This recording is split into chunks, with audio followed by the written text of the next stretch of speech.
Bien, chicos, vamos a iniciar entonces nuestra clase.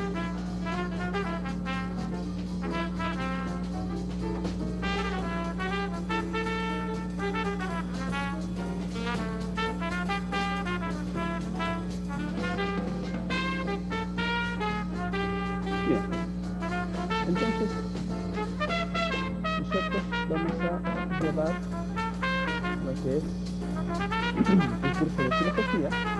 ¿Mm? Profesor, buenas tardes.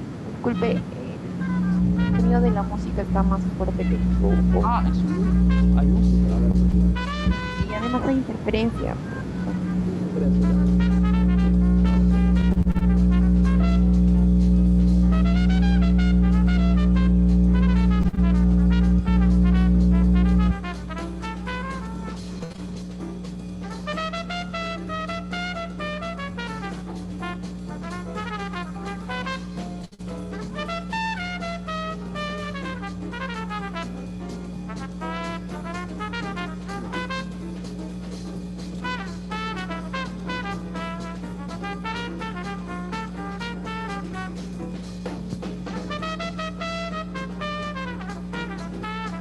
Bien, vamos a ver. Muy bien. A ver.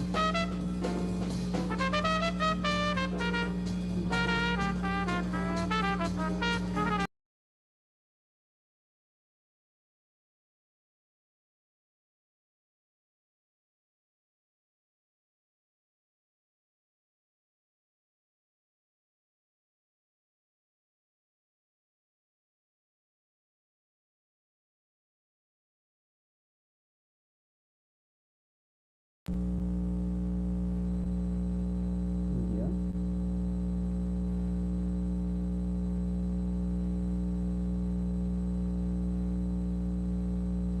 Un ratito.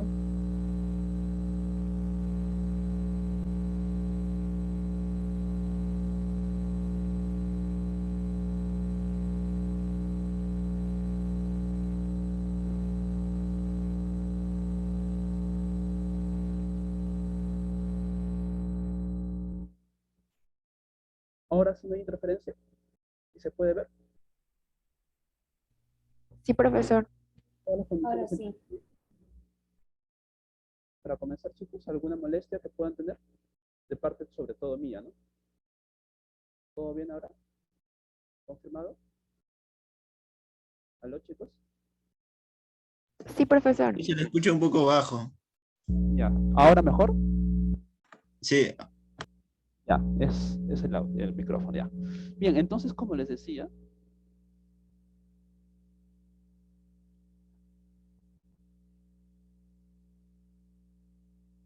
ya, como les decía, estamos hoy día comenzando lo que es el curso de filosofía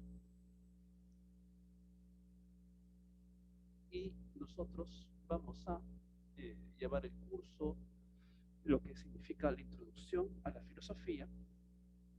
Vamos a ver lo que son eh, la historia de la filosofía en primer lugar, en segundo lugar, un conjunto de disciplinas que están planteadas en su libro. Todo el material lo pueden encontrar en lo que es el aula Moodle, el aula virtual. Nosotros lo que vamos a hacer es comenzar con la historia de la filosofía, comenzar con lo que es la filosofía antigua. Disculpe, profesor, que lo interrumpa, pero hay un sonido extraño y se le escucha bajo. Un sonido extraño.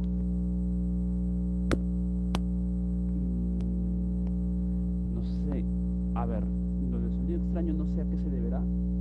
Profesor, Voy a dar con el sonido. es algo similar a un zumbido, profesor.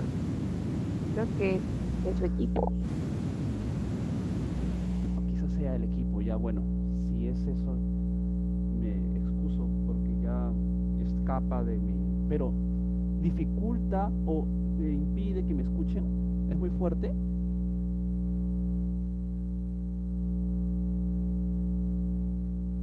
Chicos, impide que me escuchen.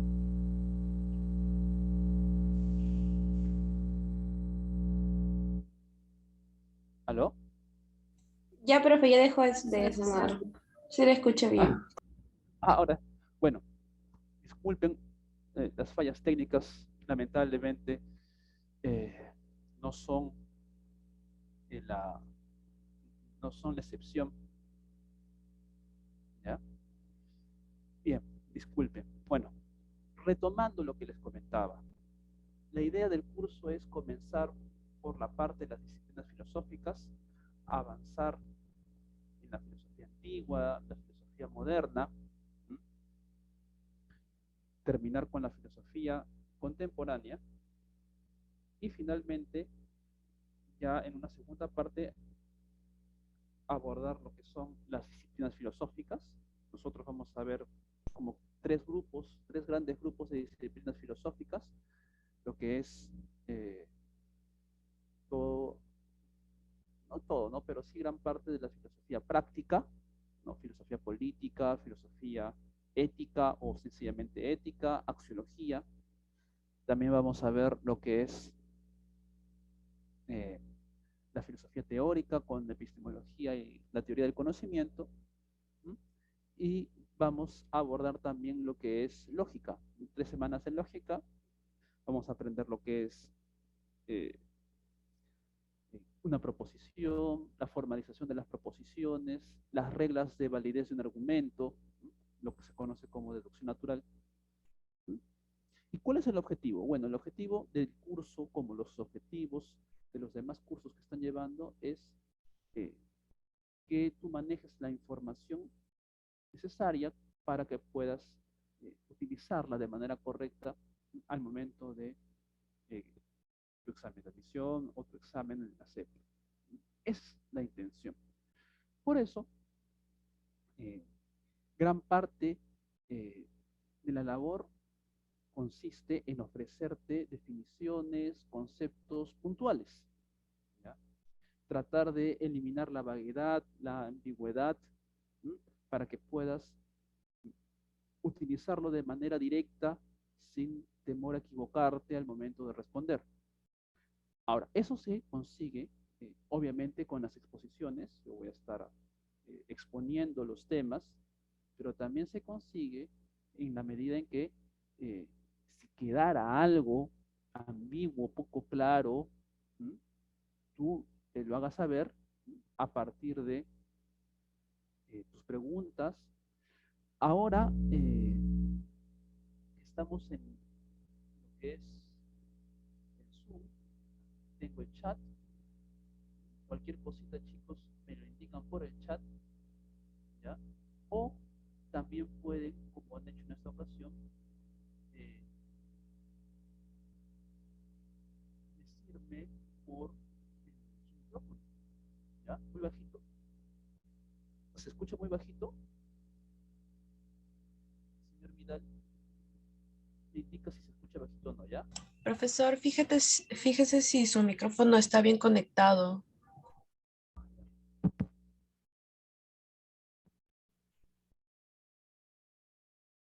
Voy a desconectarlo y vuelvo a conectarlo otra vez, ¿ya?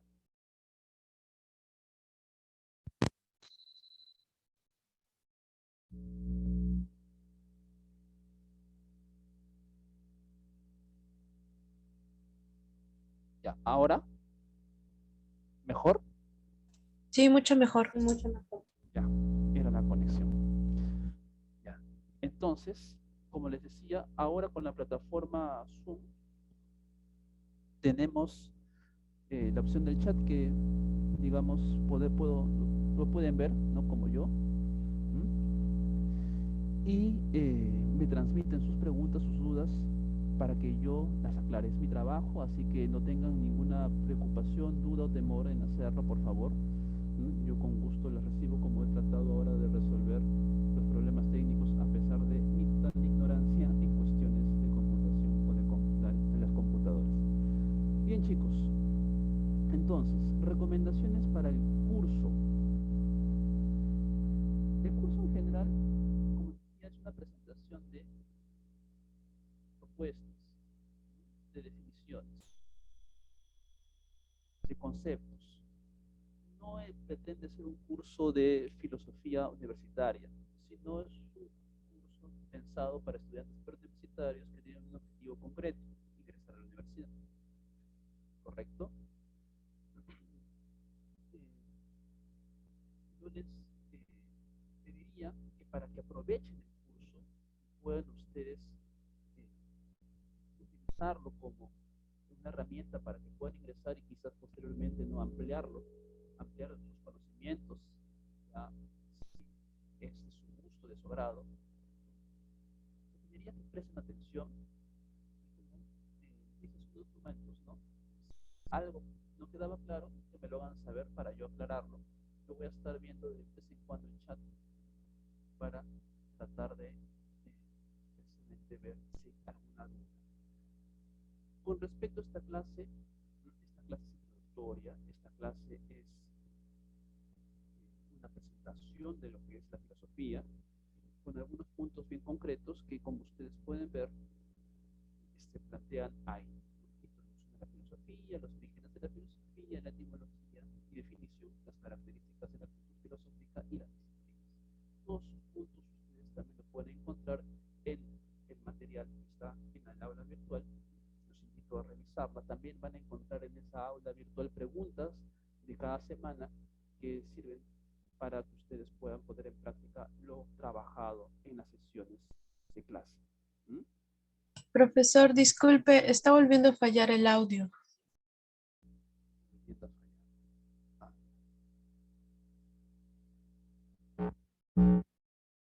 Voy a volverlo a desconectar, ¿ya?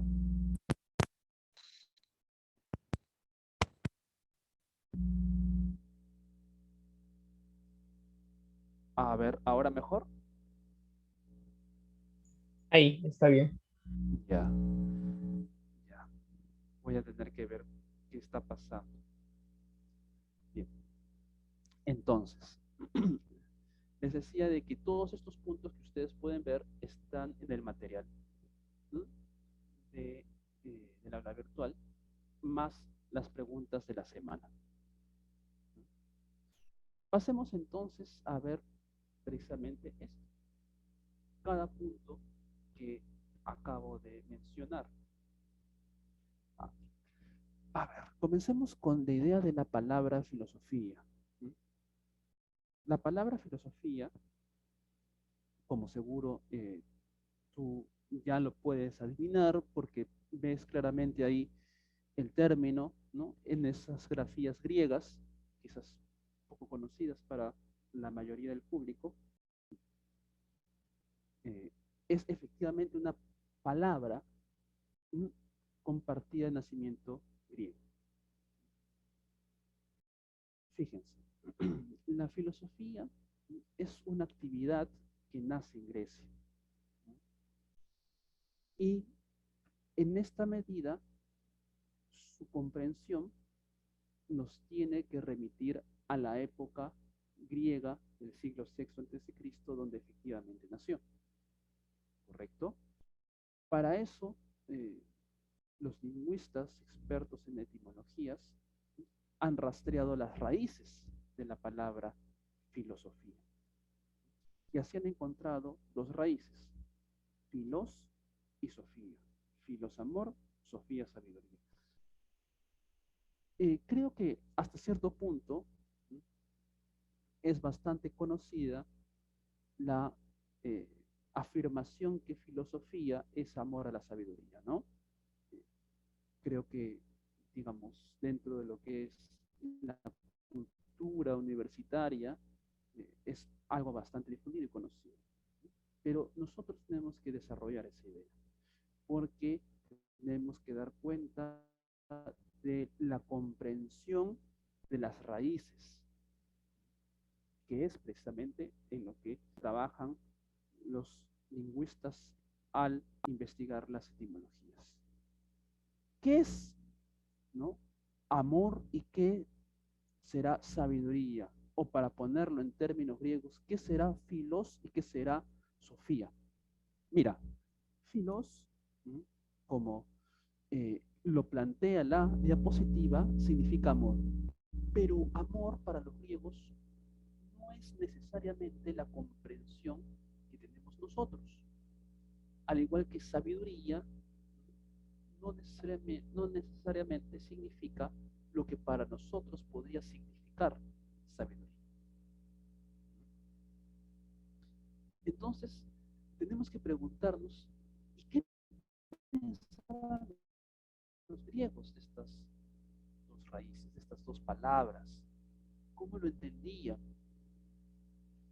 Hay un filósofo que nos da una pista, alguna información al respecto. Platón, el gran filósofo griego, nos dice que la palabra amor significa un sentimiento de necesidad, de carencia. El sentimiento de carencia, de carestía, el sentimiento de que algo nos falta, algo que necesitamos imperiosamente nos falta. Muy bien, ese sentimiento es el sentimiento de la necesidad. Entonces el amor es un sentimiento que caracteriza a los necesitados. Necesitados. Solamente el necesitado es el que ama, dice Platón.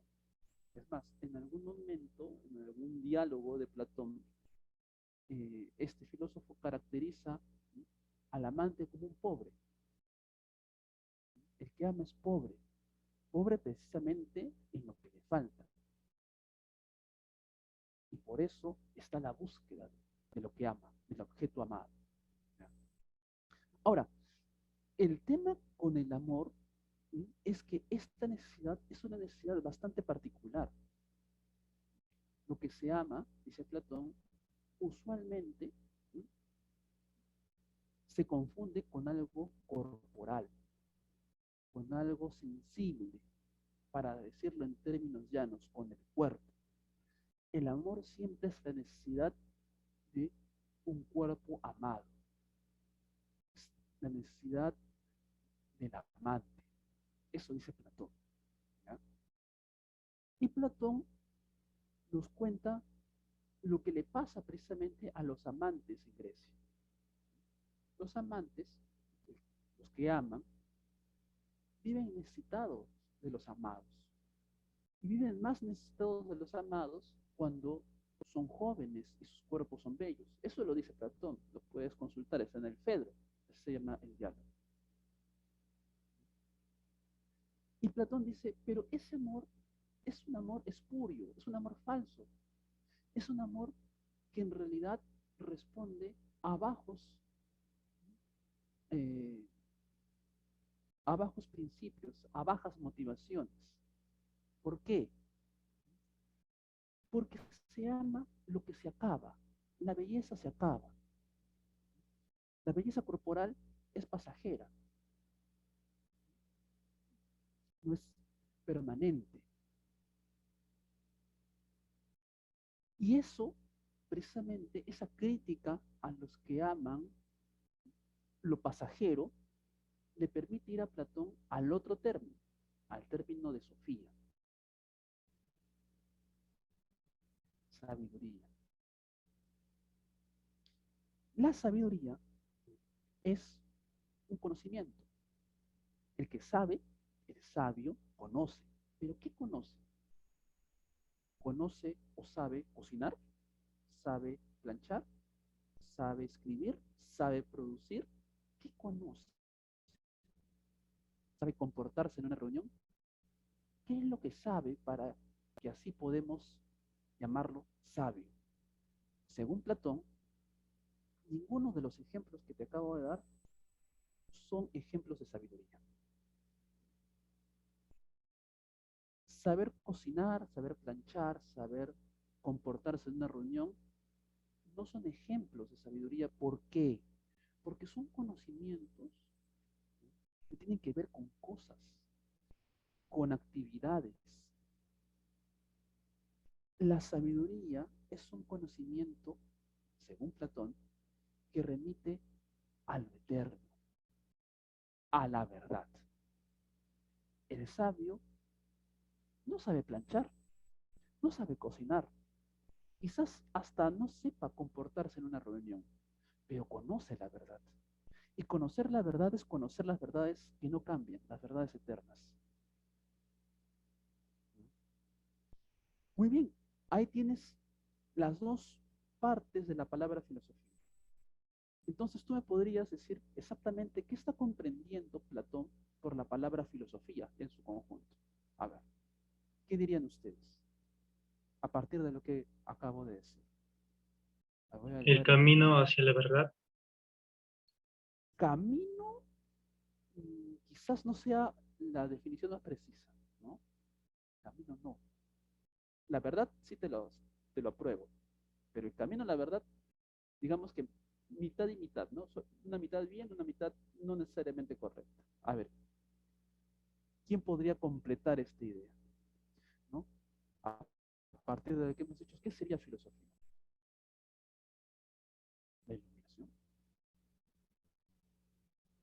No necesariamente. Reconocer lo que es verdadero y lo que es falso. El anhelo por conseguir la verdad, dice ahí Juan Merino. Paul, no necesariamente lo que dices es lo correcto. Hay parte que yo te podría avalar, parte que no. Aquí Juan dice el anhelo por buscar la verdad. La búsqueda de la verdad es más preciso. Muy bien, Andrea, es más preciso.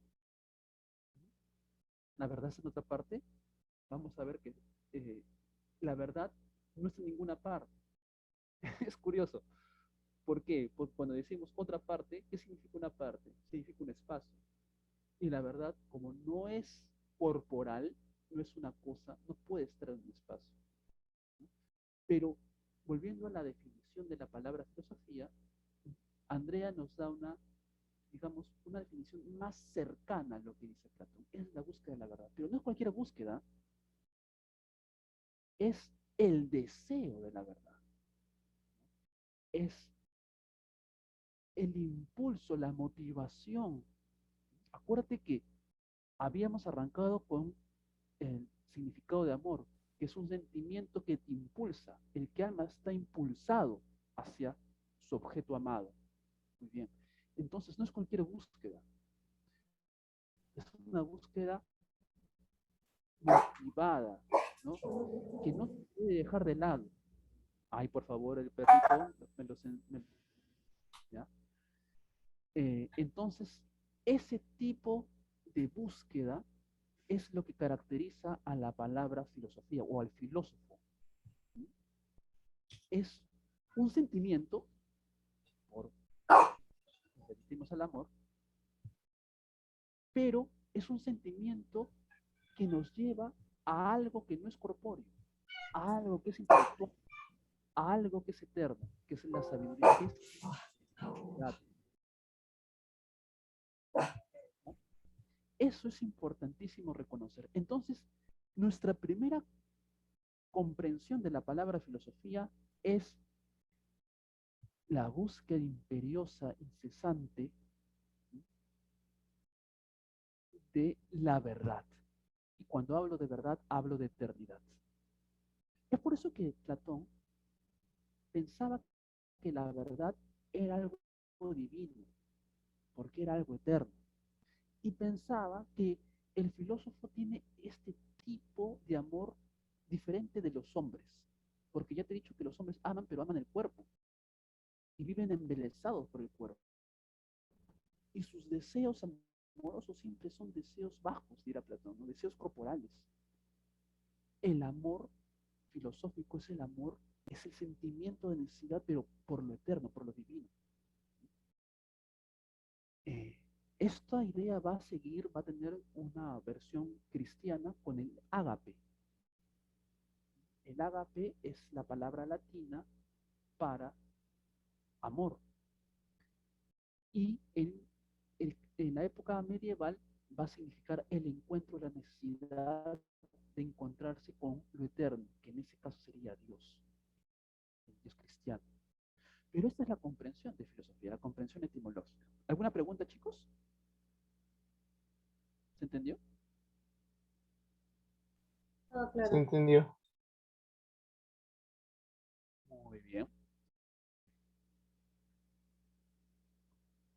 Acá me hacen una aclaración. Está bien, Lucía, entiendo tu aclaración muy bien.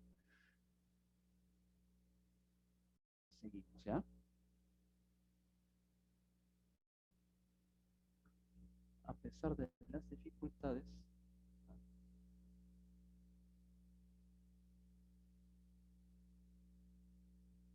ahí está, ya. Entonces, nosotros estamos reconociendo la filosofía. Ya tenemos una primera comprensión. Tenemos que avanzar. Ahora, como dice en la diapositiva, no existe una única definición. Efectivamente, los griegos la entendieron de una manera. Filosofía, como ya habíamos dicho, es amar la verdad, amar la eternidad, amar en ese caso lo divino y buscarlo, inclusive ir más allá precisamente de lo corpóreo. Y es por eso que después, vamos a ver, Platón nos habla de un mundo supracorporal, supraterrenal. Pero la definición de filosofía no es exclusiva de los griegos. Ya te dije de que esta comprensión la reciben los medievales y la transforman para dar cuenta de su fe y de la búsqueda de Dios. Pero no solamente los medievales y los griegos, sino los modernos también van a utilizar la palabra de filosofía, los filósofos modernos. También nosotros mismos, como personas contemporáneas, presentes, actuales, tenemos una comprensión de la filosofía. Y te darás cuenta que ya no podemos, por distintas razones, mantener la misma afirmación que tenía Platón. Primeramente porque desde hace ya bastantes años, en filosofía, como en general en la ciencia, ya no aceptamos verdades eternas.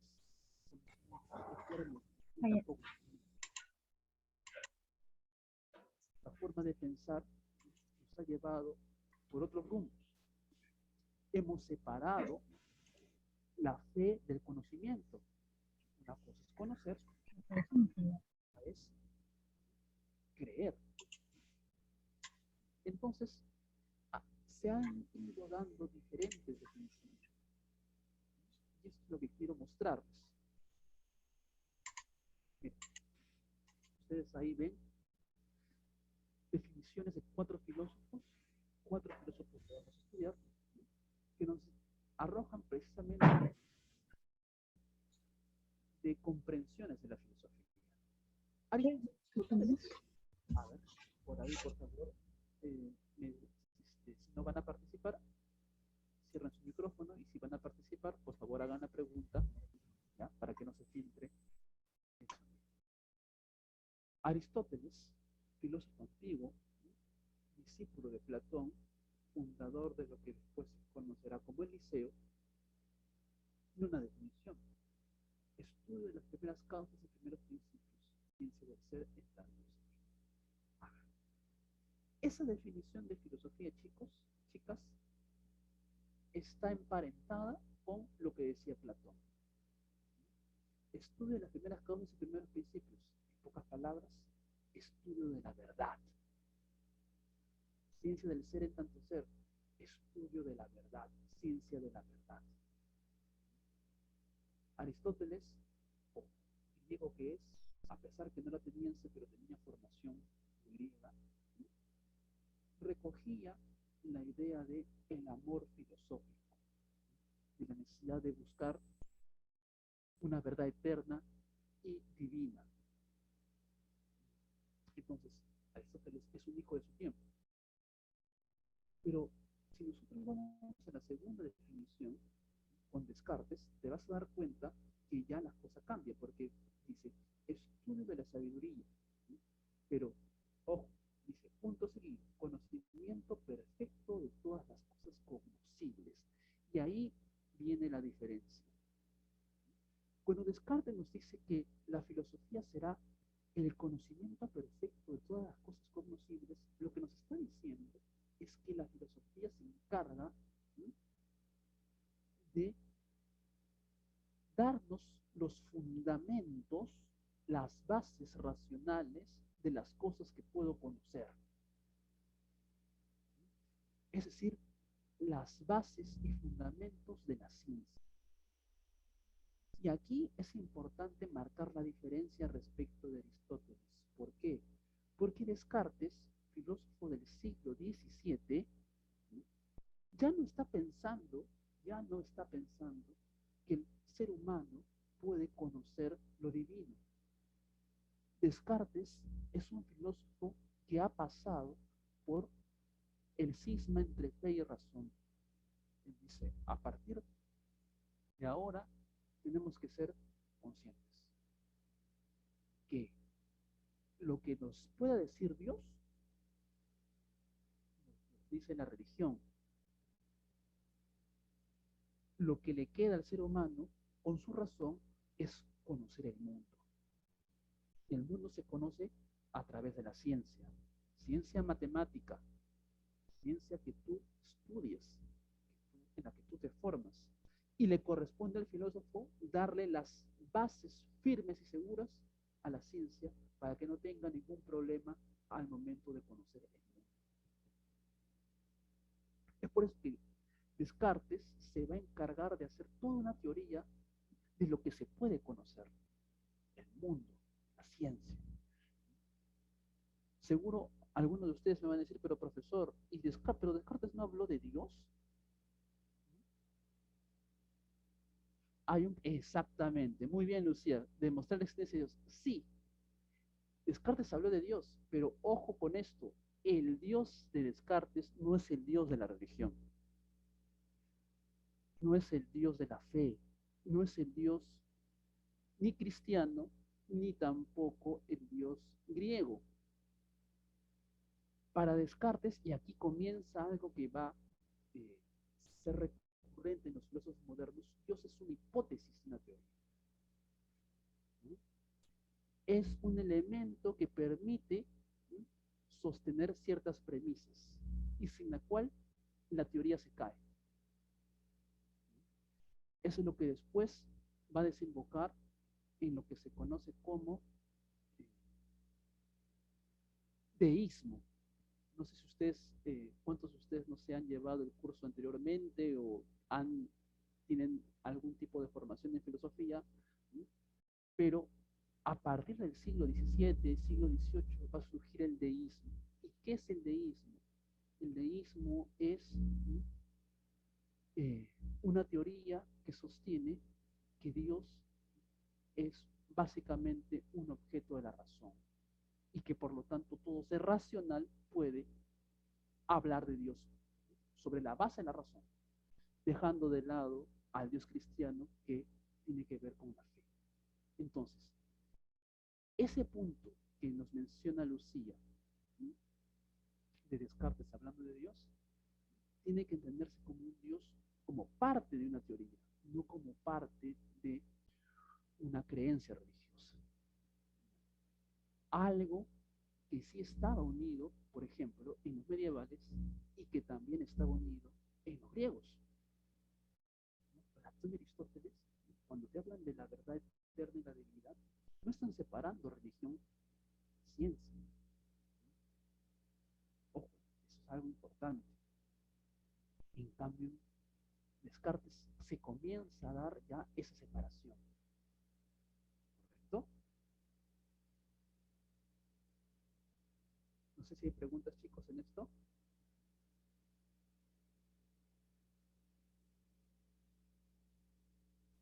Ninguna. ¿Todo claro? Muy bien, entonces seguimos con las definiciones de filosofía. La siguiente definición es la de Hegel, saber absoluto de la totalidad que se realiza y se piensa en la historia. A ver, esta afirmación que parece oscurantista, que a veces uno lo lee y dice, ¿qué cosa quiso decir aquí Hegel? Mira, tenemos que entender también a Hegel en su tiempo, como lo hemos entendido a Descartes y lo hemos entendido a Aristóteles. cerebro absoluto de la totalidad que se realiza y se piensa en la historia. Yo te pregunto, ¿qué se realiza en la historia? ¿Qué se desarrolla en la historia? Yo te doy la respuesta para que no dudes mucho. Lo que se desarrolla en la historia no es otra cosa que la civilización humana, la cultura humana. En la historia, lo que se desarrolla, se realiza, se despliega, es, según Hegel, nuestra humanidad. Hemos pasado de vivir en cuevas, vestirnos con pieles, como los animales, hemos pasado de tan solamente sobrevivir a las tempestades y a las fieras que nos acechan, a construir buques, ciudades, tener lujosas casas, expandir nuestra promedio de vida, esperanza de vida, a comenzar a vestir de acuerdo a nuestros deseos y ya no solamente a pensar en lo necesario para sobrevivir. Bien. Ese cambio fundamental que se puede ver por donde nosotros giremos la mirada, ¿no? Al momento de ver las computadoras, los teléfonos celulares, al momento de ver los hospitales, ese cambio que lo llama humanidad. La cultura humana se desarrolla en la historia. Y creo que para todos ustedes es evidente que a lo largo de la historia hemos ido avanzando. Muy bien. Eso es lo que quiere decir Hegel al momento de hablar que es realizarse. La humanidad se ha realizado en la historia. Ha pasado de ser un animal más a ser un animal, o digámoslo así, un ser cultural. Ahora, esto es algo que no se puede entender si no pensamos en el cambio histórico. La humanidad cambia en la historia. ¿Esto es nuevo? No, no es nuevo. O sea, evidentemente ha habido un cambio desde los hombres neandertales, ¿no? Pasando por los griegos y los medievales, ¿no? Ha habido un cambio. ¿Pero por qué Hegel lo resalta? Bueno, porque Hegel está impactado, ¿no? Porque la historia, en las épocas que él vive, se ha acelerado. El cambio histórico se ha acelerado. Y el gran hecho que le muestra a todos que la historia puede cambiar y que las cosas pueden cambiar y que no solamente cambian, sino que cambian para hacernos cada vez más civilizados, es la Revolución Francesa. Hegel es un filósofo del siglo XIX que está impactado por la Revolución Francesa. Un grupo de hombres que piensan que pueden cambiar las cosas y transformarlas para vivir de acuerdo a la razón, ya no de acuerdo a la naturaleza. Por eso que habla de la realización de la humanidad en la historia. Y Hegel, impactado por el cambio histórico, dice, es tarea de la filosofía descubrir cómo y por qué cambia la historia. Ese cómo y por qué cambia la historia es el saber absoluto.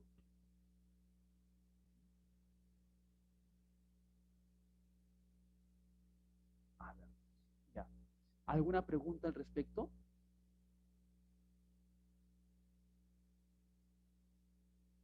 ¿Todo claro, chicos?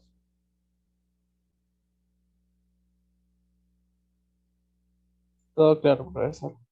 ¿Ya? Muy bien. Entonces vamos dándonos cuenta que hay hechos, los hechos históricos van definiendo, dejando el espacio para que los filósofos piensen en la filosofía y a partir de eso van cambiando sus propias apreciaciones de lo que será la filosofía.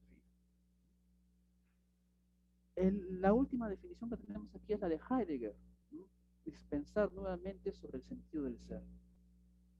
Pensar nuevamente sobre el sentido del ser. Otra afirmación un poco encriptada, ¿no? Lo que te puedo decir para que esto se aclare es lo siguiente. Heidegger es un filósofo del siglo XX. inicios del siglo XX. Y a inicios del siglo XX, Heidegger nos está diciendo que la filosofía debe pensar nuevamente el sentido del ser.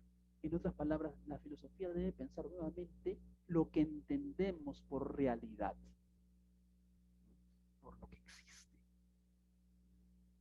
Esa es la tarea de la filosofía. ¿Y por qué Heidegger está metido en esa tarea? ¿Por qué siente la necesidad de hacer esa tarea? Por lo siguiente. Heidegger ha vivido lo que es la Primera Guerra Mundial. Y está viviendo lo que es la Segunda, porque él vive durante toda la Segunda Guerra Mundial, inclusive años posteriores. Y se da cuenta de algo. Se da cuenta de que la comprensión de realidad que tiene la civilización humana ha reducido todo lo que existe a meras cosas. Es decir, para ponértelo en sencillo, para principios del siglo XX, los seres humanos pensamos que la realidad son las cosas. Cuando piensa uno en la realidad, piensa en cosas. Y eso, para Heidegger, es un problema. Y no solamente un problema, un peligro. ¿Por qué? Porque hace del ser humano precisamente también una cosa. Y eso es malentender la vida humana. Heidegger responsabiliza a esta mirada de la realidad que lo reduce todo a cosas, a meras cosas, responsabiliza que, o mejor dicho, dice que esto es culpa de la ciencia. Según Heidegger, para principios del siglo XX, la ciencia ha ganado tal prestigio que se ha impuesto como una suerte de sentido común en todas las personas. Entonces las personas, a pesar de que no sean científicos, piensan las cosas, piensan la realidad como desde una mirada científica. ¿A qué me refiero? Piensan la realidad como si fueran cosas, como si se pudieran instrumentalizar. Piensan la realidad como si fuera todo un medio. El problema es que eso hace de la propia humanidad, del propio ser humano, un medio. Y se pueden dar, por eso, se pueden dar escenas terribles como las de la Primera y Segunda Guerra Mundial.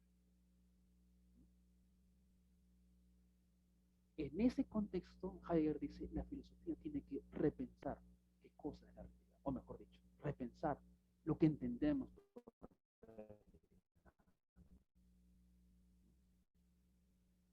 ¿Preguntas? ¿Me preguntas ni dudas? ¿Todo claro? Profesor, Sí,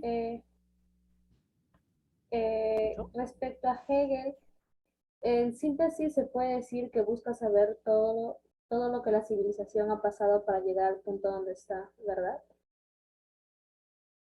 Exacto, exacto. Por eso Hegel entiende que no se puede entiende que hacer filosofía es comprender el cambio histórico. Porque como tú mencionas que todo eso que ha pasado tiene una lógica, tiene una razón. Y descubrir cuál es esa lógica y la razón de ese cambio es tarea de la filosofía. La dialéctica, que es un concepto tan caro a Hegel, no tan propio de Hegel, no es otra cosa que cambio.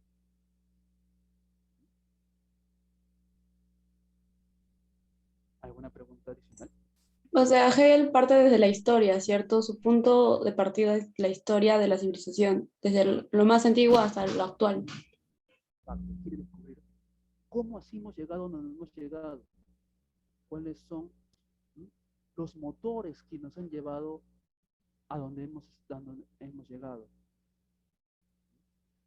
Y como ustedes se darán cuenta, no es poca cosa, porque es tratar de entender qué nos ha llevado de las cuevas, de la ropa de piel de animales muertos, de comer carne cruda, de ser casi unos simios, a vivir, ¿no?, en edificios, transportarnos en buques, carros, a leer literatura, etcétera.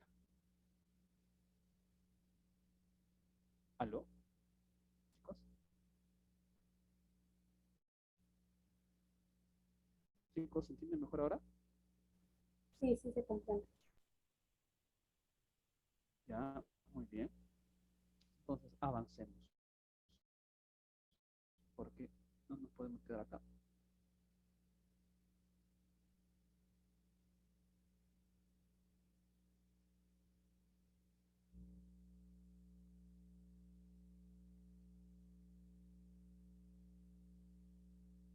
Ya, a ver. Las condiciones para el origen de la filosofía. Mira, esto básicamente son puntos que uno se los tiene que aprender de memoria porque son datos. Hay condiciones materiales, la ubicación geográfica, que no es otro que el Mediterráneo. Todas las culturas antiguas, las grandes civilizaciones de la antigüedad surgen alrededor del Mediterráneo. Estas grandes civilizaciones tienen comunicación a través de la navegación. Es interesante porque si tú miras acá, este es el Mediterráneo, el mar Mediterráneo. El Mediterráneo vincula el Oriente, Europa y África. En África, ¿quién está? Están los egipcios. En Oriente está el imperio sirio y obviamente en Grecia están los europeos, en particular Grecia. Y aquí se desarrolla un tráfico no solamente de mercancías, sino también de ideas muy importantes. Después está la intensa actividad comercial, que es algo que hemos estado mencionando, y dentro de las condiciones culturales, por ejemplo, está el intercambio cultural, que ya se enfatizó, la democracia esclavista. Esto es muy importante. La sociedad griega es una sociedad que exige tiempo libre. ¿Y por qué exige tiempo libre? Porque la sociedad griega es una sociedad que vive del debate público. Son sociedades democráticas en donde las leyes no le establece una autoridad religiosa, sino lo establecen los ciudadanos. Y el debate público exige tiempo. Y el tiempo, entonces, el tiempo libre, entonces requiere de personas que se dediquen a trabajar. Y dado que esas personas que se dedican a trabajar no pueden dedicarse a la política y por lo tanto no pueden ser ciudadanos, los que tienen esa tarea finalmente van a ser los esclavos. Hay un punto importante con lo anterior. En la medida en que las leyes no provienen ni de la religión, ¿sí?, porque los dioses no intervienen en los mandatos de la ciudad, ya, eso es algo importante. ¿Sí? Se dice que la religión griega no es intolerante, ¿sí?, ni tampoco dogmática. Existe, obviamente, hay todo un panteón de dioses griegos, pero no intervienen para decir cómo debe vivir el santo. La vida humana es tarea de los hombres, y ahí viene todo el debate que se da dentro de las polis. Y finalmente, como parte de los debates públicos, los discursos políticos van a ser examinados, ya no desde creencias religiosas, sino van a ser examinados precisamente desde la razón, es decir, desde la lógica, desde la retórica, desde la argumentación, para saber si efectivamente lo que se sostiene se basa en forma correcta sobre sus premisas. Y esto precisamente nos lleva al punto de el paso del mito al logos. Para decirlo en términos bien sencillos, chicos, el mito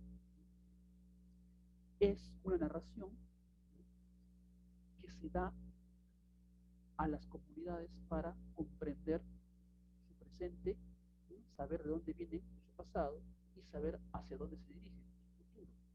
¿Cuál es la característica de esta narración? Esta narración es una comunicación, es resultado de la comunicación entre los dioses y un ser escogido, un elegido. ¿Ya? Es por eso que las narraciones míticas tan solamente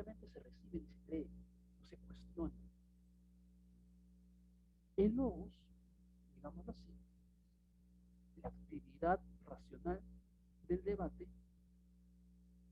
no tiene que ver con narraciones, tiene que ver con argumentos.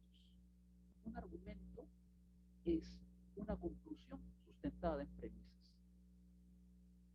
Y el debate público se enfoca en saber si ese argumento está correctamente construido, si la conclusión efectivamente se deriva de las premisas. Y para saber eso tiene que ser escrutada, tiene que pasar por el escrutinio de los otros interlocutores. Y esto tiene que ser público, no tiene que ser al margen de la razón. Y eso es lo que separa las explicaciones míticas de las explicaciones del debate racional filosófico. ¿Alguna pregunta en este punto, chicos, chicas? Se entiende y es un poco bajo su audio. Ya. ¿Ahora Mejoró. mejoró? Ya. No tengo que bajarme el micrófono. Ya. Muy bien. Preguntas filosóficas, pero versus preguntas científicas. También. Concretos, chicos. Preguntas filosóficas. A ver. Esto ya casi por deducción. Si acabamos de decir que la filosofía no trata de cosas, no trata de hechos, va a tratar más bien de definiciones, de conceptos, ¿correcto? Las preguntas científicas más bien sí tratan de hechos, porque el científico trata de explicar un hecho, un objeto o un evento que sucede y que puede ser observado. ¿Ya? Entonces, cuando nos pregunten acerca de la diferencia entre una pregunta filosófica y una científica, lo primero que tenemos que saber es que las preguntas filosóficas son preguntas por definiciones, por comprensiones, conceptos generales. No se remiten a hechos. Mientras que las preguntas científicas necesariamente tienen que remitirse a eventos que suceden en un espacio y en un tiempo determinados. ¿Alguna pregunta, alguna duda al respecto?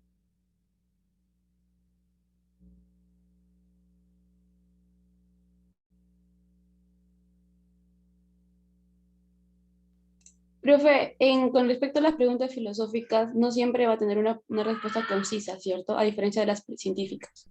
Claro, tienes razón por lo siguiente, porque las preguntas científicas nos remiten a algo específico, a eventos específicos. En cambio, en las preguntas filosóficas, las definiciones siempre nos abren el espacio, ¿no?, a un debate. Y como no puedo anclarlo en un hecho, siempre está abierto. ¿Alguna duda adicional? Ninguna, profesor. Ok, profe, gracias. Ya, gracias. Finalmente, ya para ir terminando, está la actitud filosófica, que también esto es parte digamos, de lo que se tiene que recordar. Totalizadora es una comprensión de la totalidad o de la realidad total en su conjunto radical, base a las causas, originales y fundamentales, racional. Ya hemos dicho que el ámbito de la filosofía es un argumento. Crítica establece los criterios, ¿no?, normativos por los cuales juzgar los hechos. Y problemática lo que busca es generar más preguntas que respuestas. Y cerramos con esto, disciplinas filosóficas. Miren, chicos, yo les aconsejo aquí, para los que recién están aprendiendo el tema de la filosofía,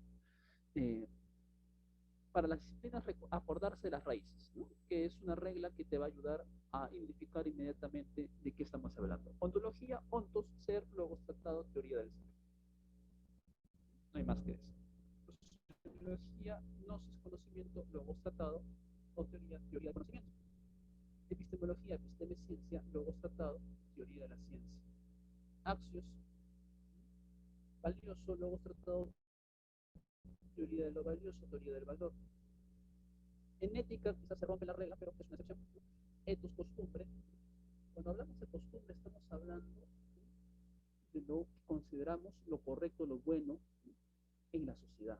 Entonces, teoría de lo correcto, lo bueno, de lo que debería ser. Estética, teoría de la belleza en sentido sensorial, perceptivo. Antropología filosófica, acá también vuelve la regla. Antropos, hombre, logos tratado, teoría del hombre. Filosofía política, polis. Cuando hablamos de polis, hablamos de ciudad, entonces se tiene que remitir a la vida en común. La filosofía política estudia las bases de la vida en común, los fundamentos de la vida en común. Y lógica es el estudio del argumento, para saber cuándo estamos ante un argumento bien construido, correctamente construido. Y la conclusión se deriva de sus textos. Bien, chicos, hasta aquí la clase. Me disculpo por las fallas técnicas.